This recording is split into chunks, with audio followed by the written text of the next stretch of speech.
commencer par Géraldine. Géraldine, bonjour. Bonjour. Vous allez nous parler du BTS Assurance. Est-ce que vous voulez bien nous en dire quelques mots pour nous le présenter? Je vous laisse la parole. Oui, bien sûr. Bonjour à toutes et à tous. Donc, je vais vous présenter en effet le BTS Assurance. Le BTS Assurance, en fait, est accessible à toute personne détentrice d'un bac général, bac technologique du type STMG ou bac pro, vente éventuellement. Il donne la possibilité d'avoir différents types de terrains d'accueil et il se décompose en fait en différents blocs de compétences.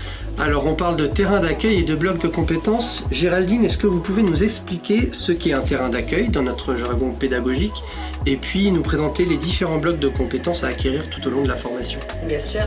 Donc les terrains d'accueil, en fait, on entend par terrain d'accueil les entreprises en fait qui vont prendre les étudiants en alternance pendant toute leur période de formation et d'apprentissage. Donc les terrains d'accueil que l'on retrouve dans le domaine du BTS Assurance, on va retrouver aussi bien les mutuelles, les agents généraux en assurance, les courtiers en assurance, les entreprises d'assurance et aussi les banques, puisque les banques font de l'assurance aujourd'hui. Donc voilà en ce qui concerne les entreprises qui sont à même d'accueillir en effet donc, les alternants. On peut aussi retrouver dans certaines structures, des grosses structures, lorsqu'il y a un secteur assurance, la possibilité d'effectuer son BTS Assurance en alternance à l'intérieur.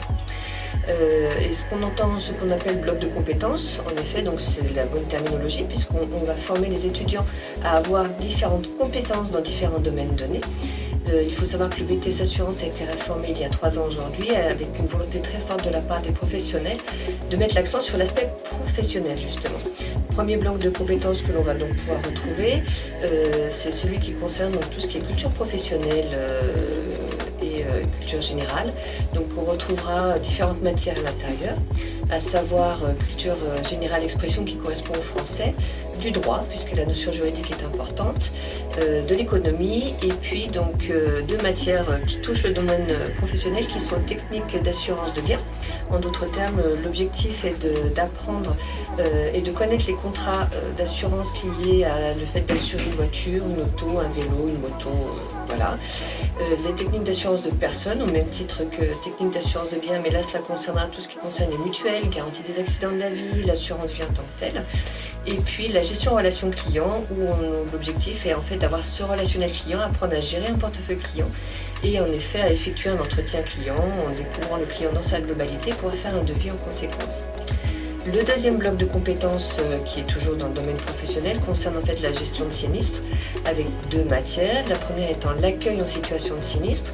On entend par situation de sinistre un client qui vous appelle ou qui vient vous voir, qui a eu un accident corporel ou matériel, forcément cette personne n'est pas bien, savoir l'accueillir, avoir cette empathie pour pouvoir prendre les premiers éléments. Et le deuxième volet, la deuxième matière, qui est la gestion de sinistre à proprement parler, qui est le fait de pouvoir répondre en fonction du contrat souscrit et des options qui ont été données au remboursement et la prise en charge du sinistre.